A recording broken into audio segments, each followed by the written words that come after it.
Well, good evening, all you rock and rollers. Do you want to get crazy?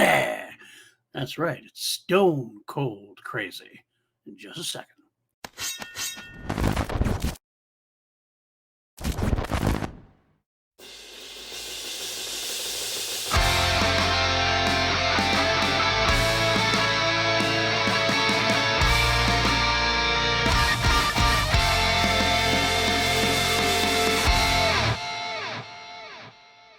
That's right. Welcome to PLD Projects. Welcome to Crown Jewels. I am your host, PLD, and this is a good one, folks. This is Stone Cold Crazy, the 8th track on the Sheer Heart Attack album. If there was ever a track that I would point to when somebody tries to say that Queen really can't rock, that they're more pop, that they're more camp, they're more show, this is the one you say, hey, listen to this and come back to me. So if this is your first time here, welcome to PLD Projects. Please leave a like, leave a subscribe. Leave a subscribe. You know what I'm saying. Subscribe. We are on the march to 500 subscribers. It's a modest goal. We are so hopeful that we can get there sooner rather than later. Any help you can provide us is, of course, greatly appreciated. I can't wait to get into this track. We have a lot of different versions to listen to. We got a lot of studio versions, some live versions, some post-Freddie versions. Interesting to see where this one's going to lie because there's a lot of great versions of this track out here. But the first thing we do before I break down the notes and quotes and the different versions we're going to listen to is I have an interview for you. Yes, an interview with my friend, Mike Deacon. He is from the What the Show podcast. He was very involved in the Schmodown community. If you know that movie Trivia Schmodown, I was a co-writer for that. A lot of great fun there. Now, Mike is a lover of music and a lover of hard rock music. Myself and him are going to go see Metallica come in August. Can't wait for that. And we talk about Metallica a little bit, but of course we talked about this track. And of course, Mike, a Metallica fan, chooses this track, the track that Metallica covered. Well, without further ado, let's get into that interview. Here is myself with Mike Deacon talking about music and, of course, Stone Cold Crazy. I'd like to welcome to the show a good friend of mine. His name is synonymous with nonsense on his on his own podcast, which you may or may not know. And if you don't know, you better find out.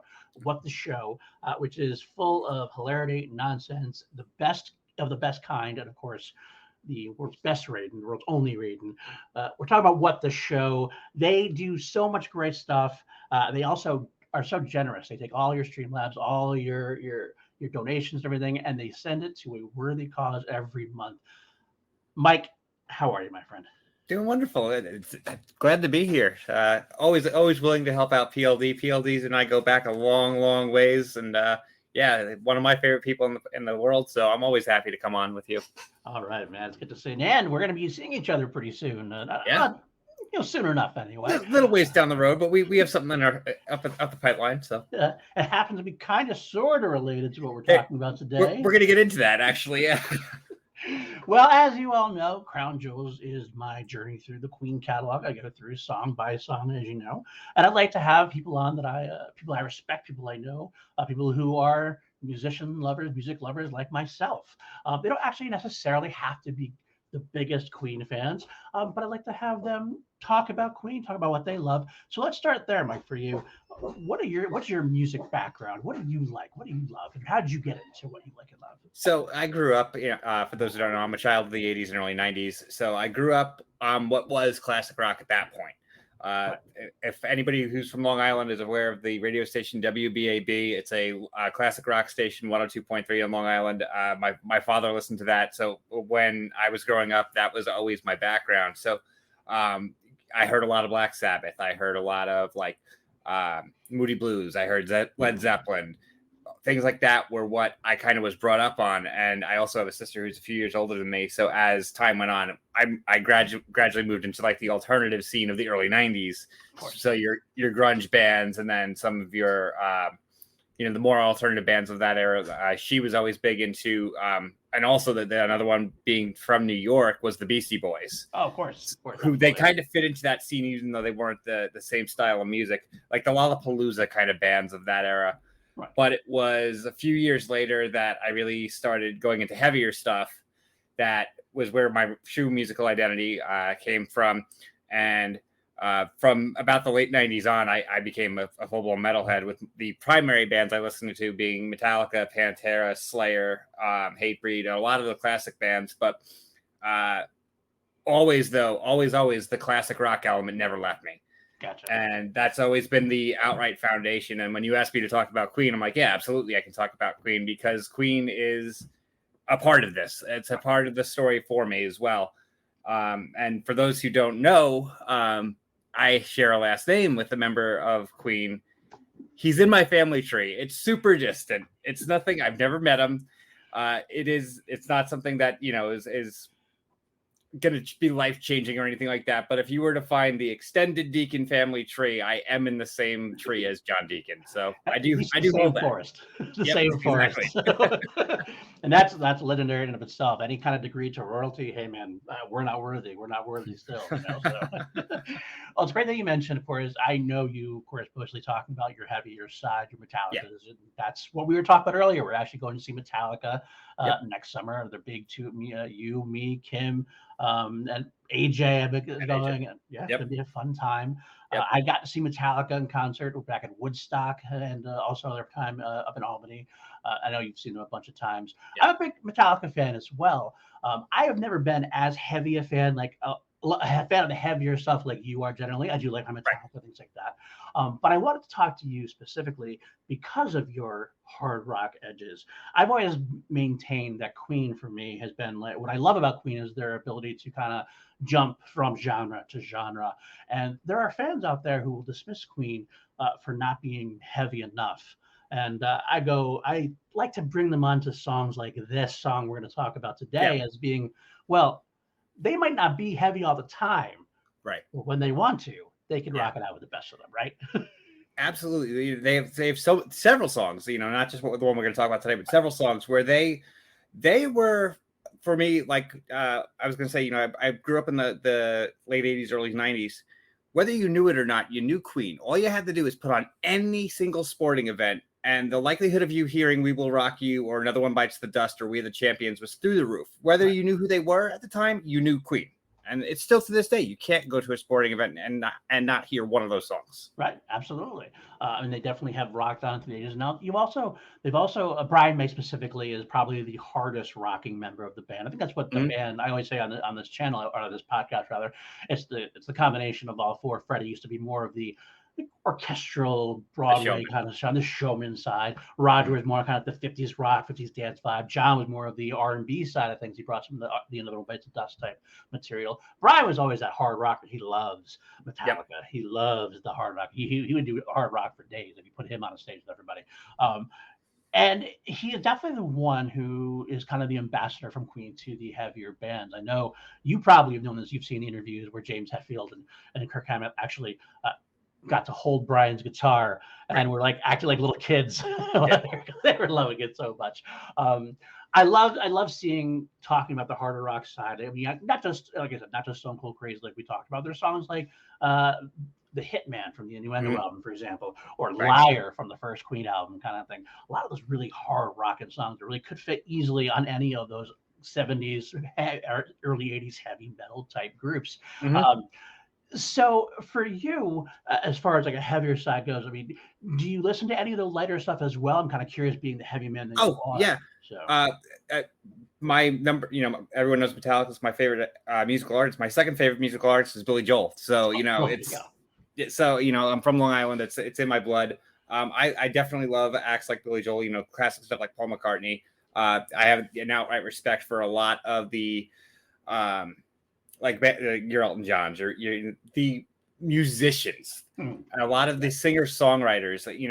I never gravitated quite as much to the pop end of things, but the storytelling musicians, I always had a little bit of an inclination towards them, and I still do to this day. And so, even in today's world, I don't gravitate to a lot of like beats or manufactured music and stuff like that. But then I'll hear somebody playing something like this. I'll throw out an example, a weird one for someone like me.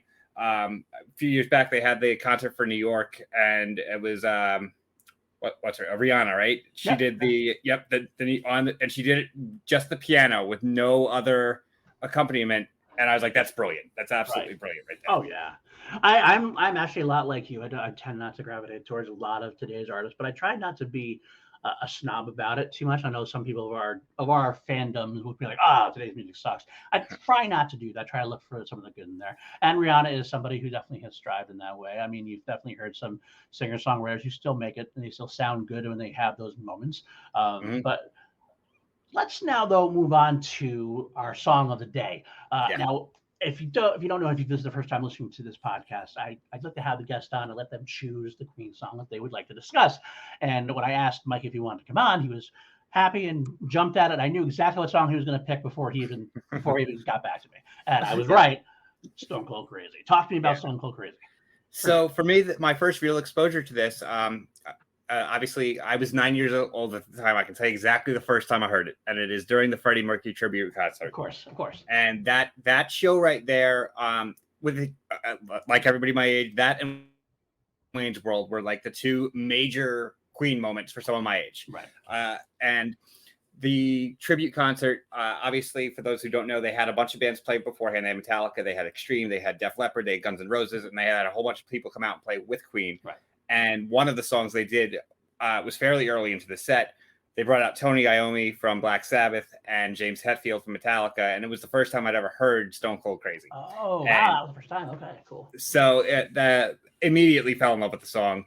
Anybody who knows, Stone Cold Crazy is about as raw of a Queen song as you are ever going to hear. Oh, absolutely. That is just a nasty street song, pretty much. It is a combination of what became punk and hardcore kind of.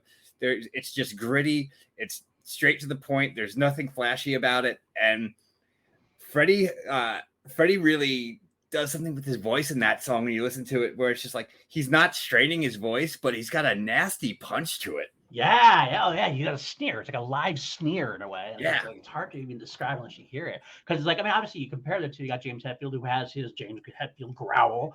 Freddie doesn't do that, but again, it sounds just as mean and dirty in a different kind of way, which I like. Yeah. I love when you bring up the Freddie Mercury tribute concert. In fact, as big of a Queen fan as I was, that was one of my first exposures. Really, I was actually a huge Extreme fan at the time. That was my band. When Extreme got to be on the Freddie tribute, I was like, oh, that's cool. And then I got introduced to a lot of Queen songs that way, and that's what I never left Extreme behind. But I kind of said Queen was my new boys at that point. Unfortunately, after Freddie had passed, of course, unfortunately. But Stone Cold Crazy was great because Tony Iommi, you mentioned Tony Iommi from Black Sabbath, is a good friend of Brian, and he actually performed with a couple of different acts. He did a bunch. Yeah, he played a bunch of times that night, which was nice to see. Getting right there. Think about that. You got the guitars from Black Sabbath and Queen together. That's just already a highlight. Then you get this song, which is a song at the time that they hadn't really played in quite a few years. I mean, granted, they hadn't even toured since 1986. The concert was in 1992, and they really only did it. I mean, they did it a little bit in 1984, but it was kind of like a little bit of a medley type thing, so it wasn't quite all of it. They really didn't do it full on since like almost the 70s, really. So the band was not really used to playing it.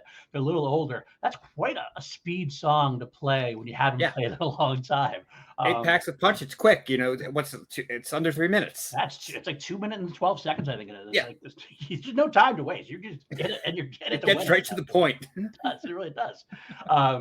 It's great. I will say one of the best parts about that as well is Metallica's cover as well, because they actually recorded it for the studio and they recorded it for I believe it was for Elektra's Garage Incorporated album. Right. That's what it was. Like they got that the song they chose. I take that back. It actually was a B-side for them on the Black Album. So then it wound up on an album on Garage Incorporated. Gotcha. But it was actually initially it was recorded for this anniversary of Elektra Records or whatever. There's like I think it was called Ruby. I can't remember the name of the album. A bunch of like current Elektra artists covered older Elektra artists, and Queen had been an Elektra artist back in like the early 70s or whatever, so Metallica chose that as their song. I think that's what went on to Garage Inc. from there. It's on the second disc of Garage Inc. was like a compilation of all their old recordings. They did a new one. The first disc was all ones recorded then, and then they had that, and Stone Cold Crazy's on the second disc. That's awesome. Now, of course, Metallica does play that live quite a bit as well now, and fingers are crossed. Fingers are crossed. And we have 2 set lists to choose from at this point. Yeah. 2 different set lists. So double the possibility. I'd love to see them pull that out live in concert. But yeah, so but you hit the nail on the head with the song. It is one of the hardest songs in the catalog, and they really showed their rocking side. Any last things you wanted to say about Queen or Stone Cold Crazy or anything about music? Oh yeah, like when it comes down to it, that's the kind of song that is a cornerstone song of so many different current styles of music. There are, you're not just on the Metallica front, but you're looking at something that really did highly, highly influence a lot of other bands. That song right there, more so punk rock than metal, but that is a punk rock song. It really is. It is. The hardcore punk rock scene from the 80s and 90s, that song predates it, and that's kind of where that kind of sound evolved from. So Stone Cold Crazy is such a easy and fun listen for anybody, just in general, and the impact it had on hard rock and hard rock, metal, punk, even to accept like hip hop and stuff like that, just the way that the beat moves, it's a song that is a foundation song of rock and roll, and everybody who, if you ever want to pick up an instrument or anything like that, that is a song you want to evaluate. Absolutely. Well, Mike, thank you so much for stopping by. I really appreciate your insight into music. I always love talking to you, especially about music. We know we're both big music heads. So that's it. Where can the folks find you? So as you mentioned earlier, my podcast, What the Show Podcast, does we air on YouTube on mostly on Wednesday nights. Occasionally it deviates. Myself, my wife Bethany Deacon, AJ Lancaster, and Justin the Juice. So we, as you said, everything we do is for charity. We have lots of fun. It's very lighthearted. Just going out and having a good time. You also can find me on Tuesday nights on the PJ Campbell Network. Along with my partners, Chance Ellison and Jacob London. We have our show Left Side, Strong Side, which Paul was recently on. He was actually on the premiere episode, and we're actually going to revisit that shortly because we all made predictions, if you remember. We did. And we're going to see which one of the three of us actually was the most spot on. So we're going to revisit that episode shortly. So PLD, keep your eyes out for that. I will. I absolutely will. All right, Mike, thank you so much, man. I'll talk to you soon, all right? Anytime, buddy. Take care. That Mike Deacon, what a guy. Now, please go visit What the Show Podcast. Give them a sub. You won't regret it. It's a lot of fun. But let's get back to Crown Jewels. What do we do with Crown Jewels? Well, we take the track in question. Of course, in this case, Stone Cold Crazy. I'm going to give you some background on it.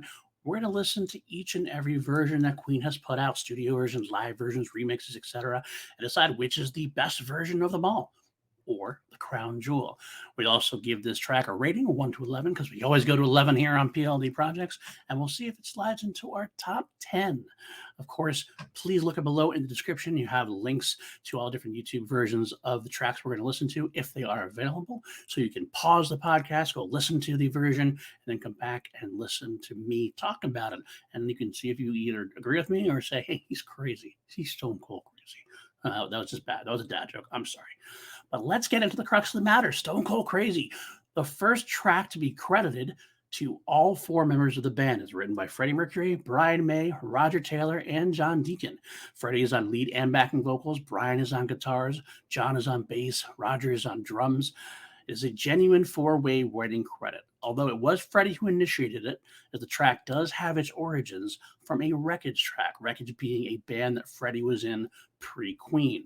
There are rumors that it was initially much slower and maybe even incorporated some acoustic guitars, but these are kind of hard to substantiate. I've never heard any version of it. I don't know anybody who has heard a different version like that. And when even Barry Mitchell, who was one of the pre-John Deacon bassists, was talked to, he claims they played it back when he was in the band and that it was similar to what it ended up being. So is there a chance that there was a slower version? Perhaps the Wreckage version was slower, and maybe when they brought it to Queen, they decided to speed it up, rock it out more. Maybe that's why you got the 4-way writing credit. Obviously, John added to it when he got in because they added him as well as giving writing credit. This was the first song, supposedly, that Queen played together on stage, as Queen back in 1970. It was also played live after it was released from from the Sheer Heart Attack album.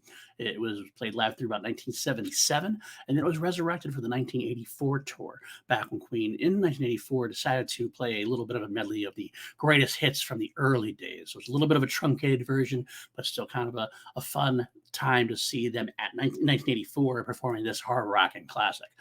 It was also performed at the Freddie Mercury tribute concert with James Hetfield from Metallica on vocals, of course. I mean, Metallica and James Hetfield can perform the tribute concert. You know what song they're going to play, the one they covered.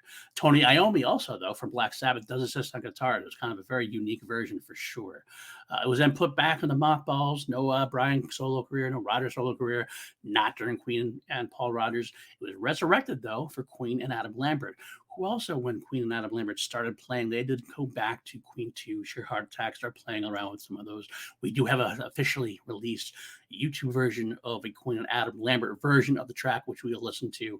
Although I will say it's a little bit different than what it does become after the band had a little bit more time to gel and really get their live legs underneath them. But we'll talk about that. We also have some other alternative release versions. We got the BBC session. We have 2 1991 Hollywood remixes by Michael Wagner. We got a special 1991 reproduction by Trent Reznor of Nine Inch Nails fame.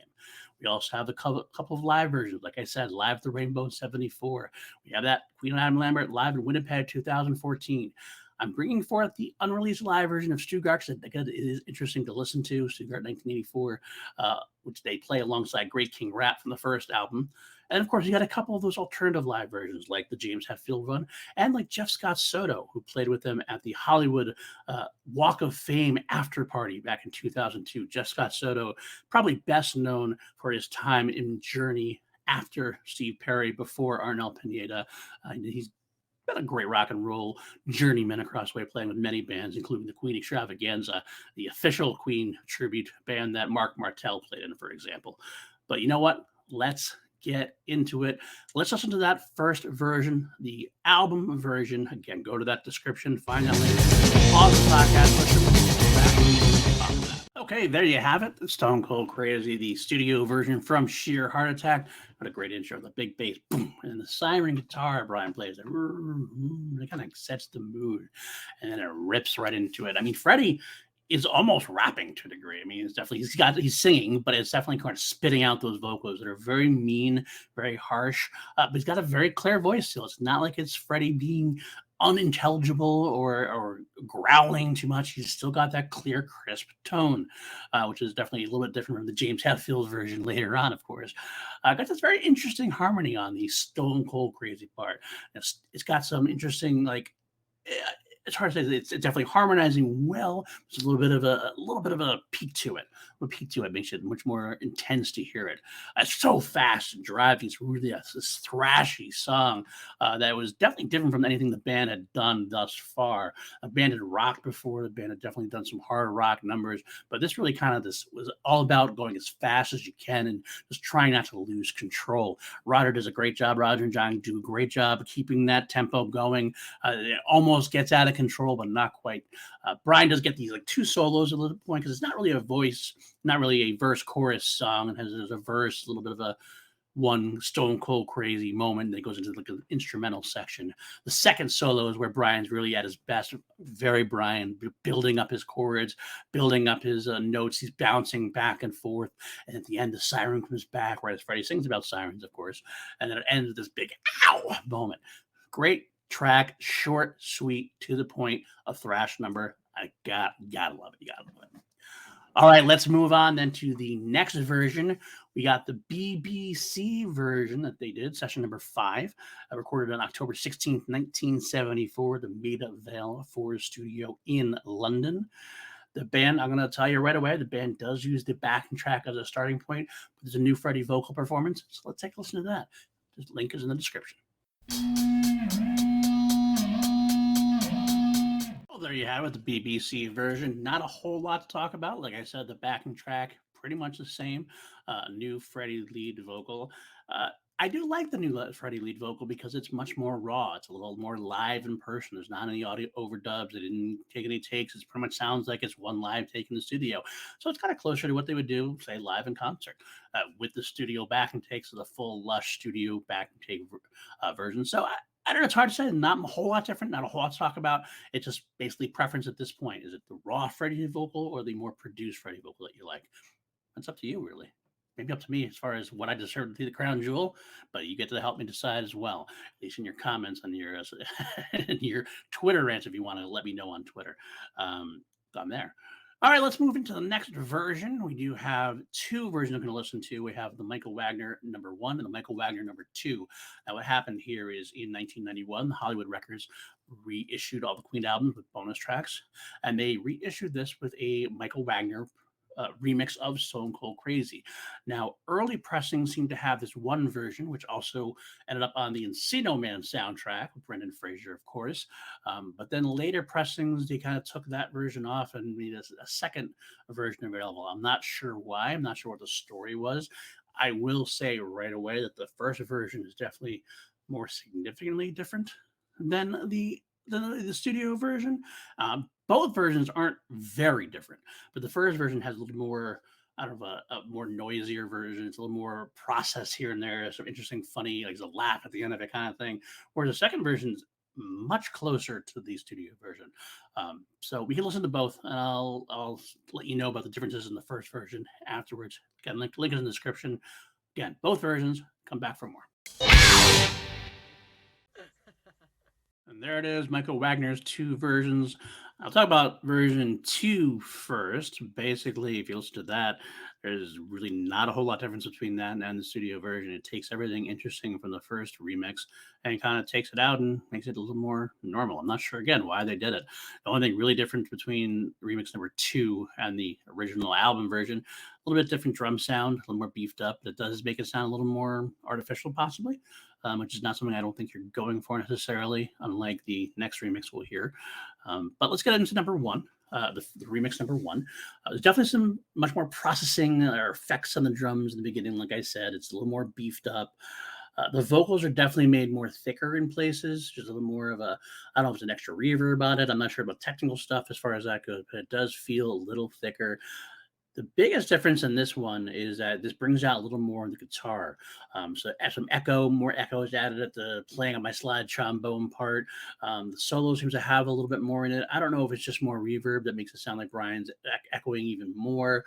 I don't know if I don't know exactly what he did, but definitely sounds like he took some extra parts from Brian and try to add them back in, or at least made them a little more clear in the mix. That could be because a lot of times Queen is so layered and so textured that you can sometimes lose a little bit during the mixing phase, so that sometimes you beef some sound up and one end you also hear things that weren't there in the first place, or you hear things that you didn't hear the first time that were just buried in the mix.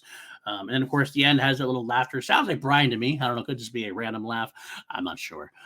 But overall it's not a bad remix. It's kind of fun, kind of cool. That adds, again, it's definitely one of those things where if you listen to the album version as much as I have over the years, hearing something that's a little bit different, it does perk up my ears. Go, oh, that's kind of interesting. Oh, that's kind of cool. I kind of like to hear that as an alternative. Is it better? I don't know. I'm not sure yet. We'll get to that though. Let's move on then to the next version we're going to listen to. This is a very different version. This is in no way sounding like the original. Trent Reznor, of course, of Nine Inch Nails fame, got his hands on it. He's a big Queen fan. He actually did a great cover of "Get Down, Make Love" as Nine Inch Nails. It's one of his big B-sides back in the day. He did do a couple remixes of Queen songs, including one that was probably unreleased from what I've heard, possibly. But this is probably his most different, his most famous, and his best work. It's definitely interesting. You might not like it. You might love it. Let's try that one now. Take one. Boing. Well, that is nothing if not an alternate version. It's a lot of fun to listen to if you're overplayed by the album version, or even the Michael Wagner remixes for that matter. This takes things in a whole new direction. It's got some alternate vocal takes and some playing around the studio. I'm not sure what Trent had access to, but he had access to a lot. It feels like a lot of studio chat at the beginning, like take one. Okay, all right. I don't know if it's actually from this track, or it does sound like the band though, so I'm sure it's part of the Queen repertoire. The drums are very different, obviously. Unsurprisingly, the sound's much more industrial, much more modern for 1992, 1991, 1992. Got some added interesting guitar bits behind Freddie's vocals. Some little, like, I don't even know how to describe them, like wow, wow, kind of like little bits and pieces stabbing in and out. Again, sounds very Nine Inch Nails. There's a lot of industrialness to it. Now it goes through the whole track that way. A lot of different sounds, a lot of different stabs of things here and there. Now the ending, instead of it ending, it kind of starts drumming and it begins again with some more guitar bits, some more solo bits stuffed in there, and some alternate take vocals from either different versions of the track or perhaps some other different sources. Because obviously he does sprinkle in some other Queen tracks a little bit, nothing like too blatant like some of the remixes do. There's not like you're not going to hear also Bohemian Rhapsody in there or anything like that. But there's some like Sheer Heart Attack feedback from the song Sheer Heart Attack. I mean, that I know Sheer Heart Attack, the song is from News of the World album, not from the Sheer Heart Attack album, but we'll get there at some point. Some drum sounds like it's from the jazz era, and then it ends with this big Freddie woohoo. That should have been a good take, a lot of fun. I like this because it's a lot of fun. That's what it is. It's a good example of what a remix should do. It doesn't take it so far out of the realm of what the band intended that it's a totally new song, but it does add a lot of differences in order to be an alternative version. So that's what I like about it. I think a lot of people in the Queen fandom really appreciate this version. Whether or not they're going to listen to it instead of the original version, who knows? I will listen to it occasionally, like I said, because you need to have that alternate version every once in a while. But what do you think? Let me know. All right, let's move on to some live versions. The only officially released live version that Queen put out was live on a Queen album, I should say, is from Live at the Rainbow, 1974. This is from November of 1974. Again, here is Queen live doing Stone Cold Crazy. I tell you what, this is a number on a Sheer Heart Attack album, Stone Cold Crazy. And there it is, Live at the Rainbow, 1974. Freddie's vocals much more raw, much like the BBC version, like I said. Get a nice count in from Roger there. Later on, the different live versions, you'll hear they start getting a little more dramatic with it. They kind of play out the beginning a little bit more before rocking into it. It's very actually similar to the studio version. They don't switch it up a whole lot for the live version. The only really big difference lies in the bass. John's bass is far more prominent in the live versions. Specifically, I like the added section he makes with the "I got the siren loose" part. He has that doom doom doom doom doom doom doom doom doom doom doom, and it kind of really adds that ending, gets that really build up to the end. I love that. I can't lie. That's one of my favorite little additions they have to the live version. It's very kind of cool. Very kind of cool. Very kind of cool. Very cool. Kind of cool. Very cool. Same thing. Cool. All right, let's move on then to the next version. This is from the Freddie Mercury tribute concert in 1992. Metallica opened the show with a lot of other rock bands like Extreme, Guns N' Roses, Spinal Tap, Def Leppard, and the second half of the concert were a lot of these lead vocalists from bands and other artists singing in front of Queen, trying to, you can't replace Freddie, but trying to at least do their version and do Freddie proud. Of course, James Hetfield would do Stone Cold Crazy. James Hetfield from Metallica, having covered Stone Cold Crazy just a few years previous to that, and with Tony Iommi as well.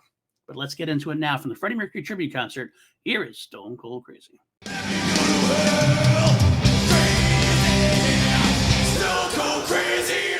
Well, there you have it. For the first time in 6 years, the band performed together. They added guitarist and Tony Iommi. They added new vocalist and James Hetfield for this song, for this version rather. And this is what I meant about a more dramatic beginning.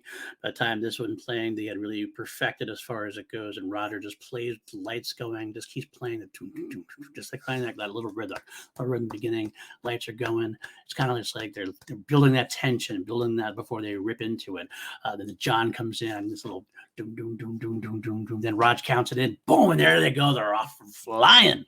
That's a perfect song for James and his growl. It really feels like it's a hard rocking track, and having his growl of a vocal spitting out those vocals, spitting out those lyrics really work for the song. That's why Metallica's version is so good. I do appreciate Metallica's version, and I hope they do it live when I go see them in August. Hopefully, crossing my fingers.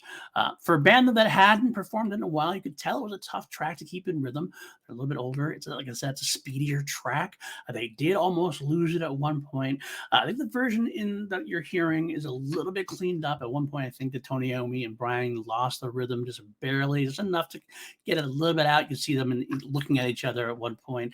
They cleaned up the audio, so you probably don't hear it as well.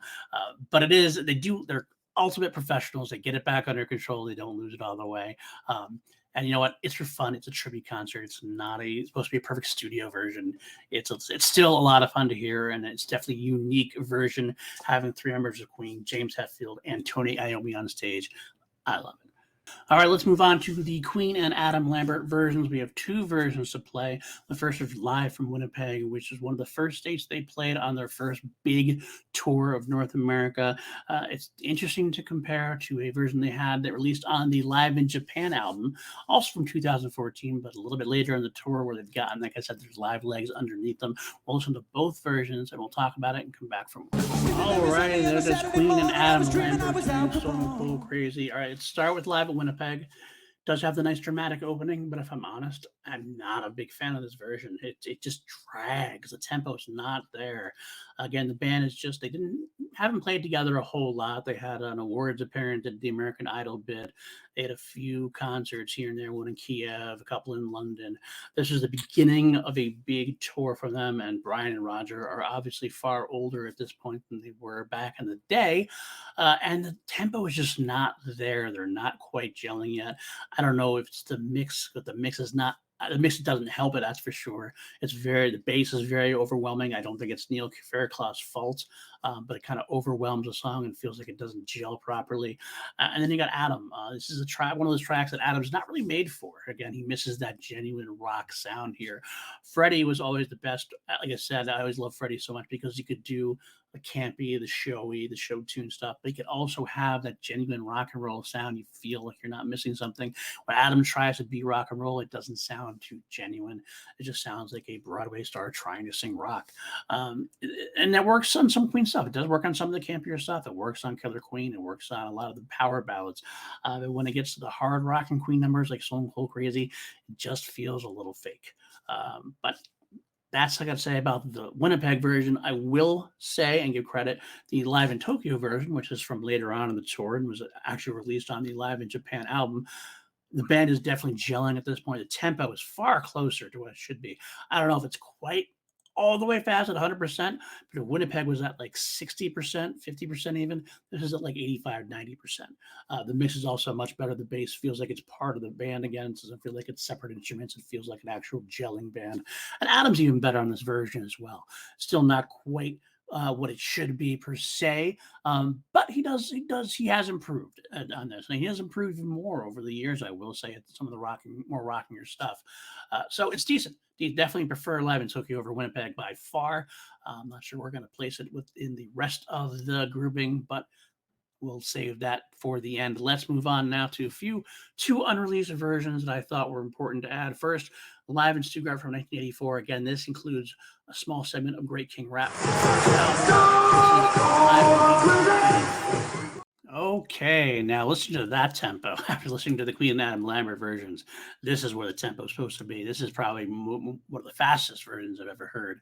I'm sorry about the not great video. We don't have great video footage of that. But I do love that intro. Of course, Freddie in the Stone Cold Crazy. You make me stone cold. A few times, kind of like this very playful back and forth. They start playing along with them until they start rocking out. Once they get going, it rips in. It's very hard. It's very fast. I get a little truncated.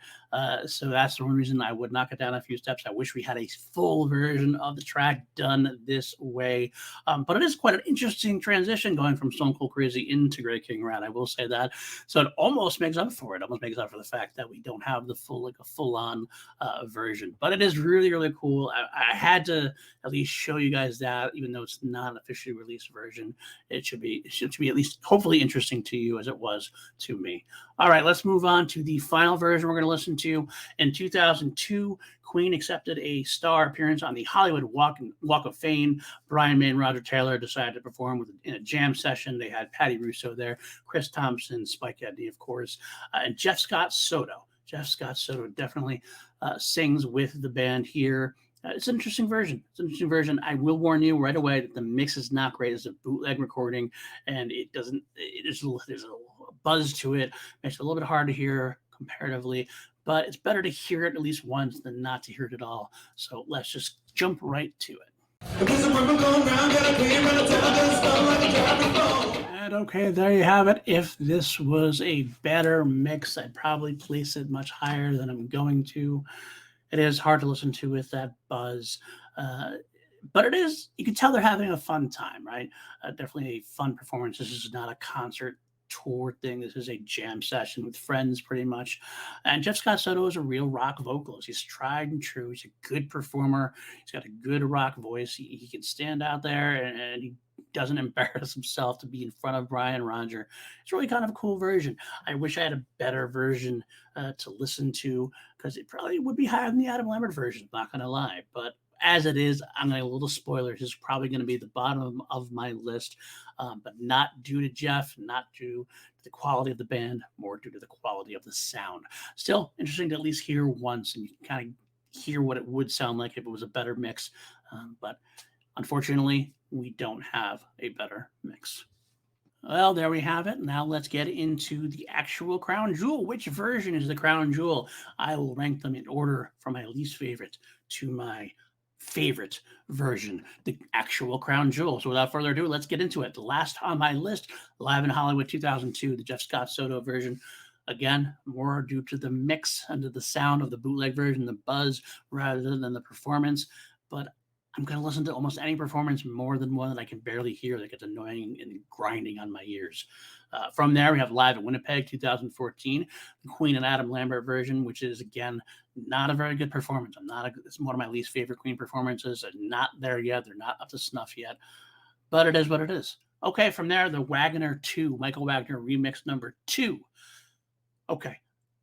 This is fine. I in a way, I should put this the same era as the studio because it's so close to the same, right? But if I'm going to listen to it, I'm going to listen to the studio version. I'm not going to choose to ever listen to the Wagner 2 mix. If I'm going to listen to any kind of Wagner remix, it'll be the first one because it's a different version because there's definitely some unique elements to it. This one has barely any unique elements. So I'll just place this at the bottom of the list. I should probably exclude it overall, to be honest with you, but I did mention it. It is in continuity's sake, so I'll throw it in there. From there, we got Live in Japan 2014. Again, this is a much better version from Queen and Adam Lambert than Winnipeg was, but it's still not up to the snuff of some of the other versions we're going to get to. So what can I say? From there, we have the Michael Wagner remix number 1. Again, good studio version, but it's more for an alternate. I'd rather hear the studio version overall than the alternate version. There's some cool, unique things in there, but it's middle of the road for me.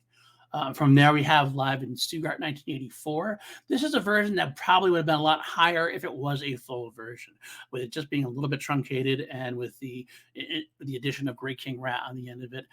It kind of defeats the purpose of the crown jewel. I'm listening to the crown jewel. I don't want the truncated version with another song added onto it. I want the best version of Stone Cold Crazy. It's the only reason why this is down so low. The fact that it's halfway up to the list and it is a medley type version, that says a lot about what I think about Stuttgart 1984. Okay, from there we got the Freddie Mercury tribute concert version. Again, it's a great version, wonderful version. It is a little bit cleaned up, so I wanted to mark it down a little bit for that. But at the same time, you can't go wrong with James Hetfield, Tony Iommi, and the surviving members of Queen. But again, if I'm going to listen to Queen and Stone Cold Crazy, it's going to take a lot to get me past a Freddie Mercury version. No offense to James. I love James Hetfield.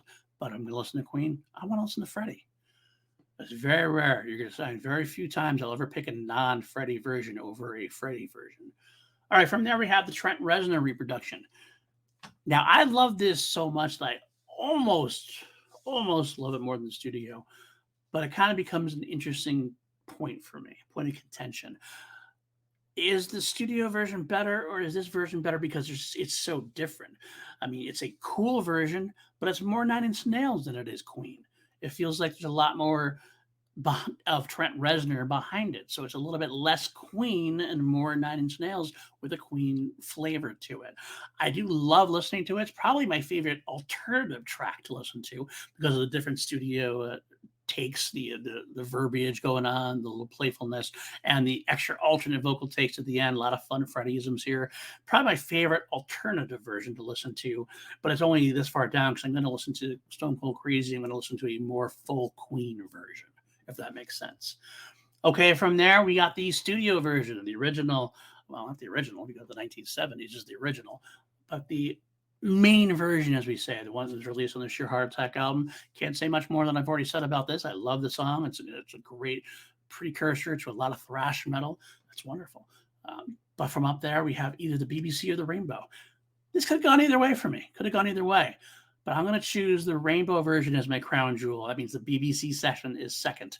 Because if I'm going to choose a version between these two, they're very similar. Again, Freddie's raw vocals in the BBC with the studio backing track does make for a great version.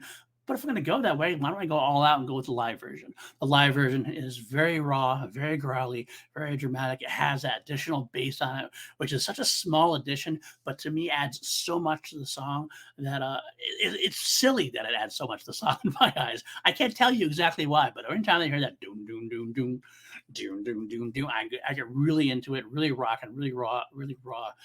So that's where we're going to say, that's what we're going to say, the crown jewel, Live at the Rainbow 1974 from the Live at the Rainbow 74 album. There you have it. All righty. Let's get on to the last part of the podcast where I rate the song, rank the song on a scale of 1 to 11, because we always go up to 11 on PLD projects. And then, of course, I also see if it slides into my top 10 Queen songs of all time, Queen-related songs, I should say. First, let's give it a number out of 11. I love this track. Again, I have a hard time. I'm giving a lot of these tracks high scores because I love the band so much. Sue me. I don't know what to tell you. I'm going to give this one a 9.5. It's a little short. That's really the only thing that maybe is a knock against it. But it is a wonderfully hard rocking great track. So it is 9.5. So where does that fit in our top 10? Does it make it? It does. It does. It just slides into the top 10 at number 9. It moves Liar out of the top 10. It goes in over Great King Rat, which is interesting given the Stone Cold Crazy Great King Rat medley we listened to from Stuttgart. And then it slides in just underneath Tenement Funster. I do love me a little rock and roll track from Roger Taylor singing just a little bit more, smidge more. But that's where we will end the show tonight. Thank you so much for sticking with me. Thank you for listening. I hope you enjoyed yourself. Hope you got a little bit of information about a very classic, iconic Queen track. Not quite a greatest hit, but a very well-known track indeed. Of course, leave me a comment about it. Tell me what you think. What was your crown jewel? Which one did you like the best? Or let me know on Twitter at Paul_Denuzio on Twitter. Or you can join me on my Patreon, patreon.com/PLD Projects, where you get some extra content, you get some hangouts. You have some great patrons who are in a chat with us. People like Allison Salamone, Brandon Buckingham, Brady Parker, Jeff Alterman, John Lestrina, Partis, Jessa Dason. It's a lot of fun. A lot of folks there, a few more. They really help me keep the lights on, so I really appreciate you guys. And of course, again, subscribe, like. We have a lot of stuff here on PLD Projects. We have Class Action. We have Two Mediocre White Dudes on Film. We have Holy Snokes, a Star Wars podcast. And we have another podcast coming out soon. More details later. But that's it for now. Stay tuned till next week. Next week is a great track, another short track. It's a track called Dear Friends. Very, very quiet, lovable track this one is. All right, guys. Until next time, keep rocking. Keep yourself alive. Keep yourself stone cold crazy. God save the Queen, everybody.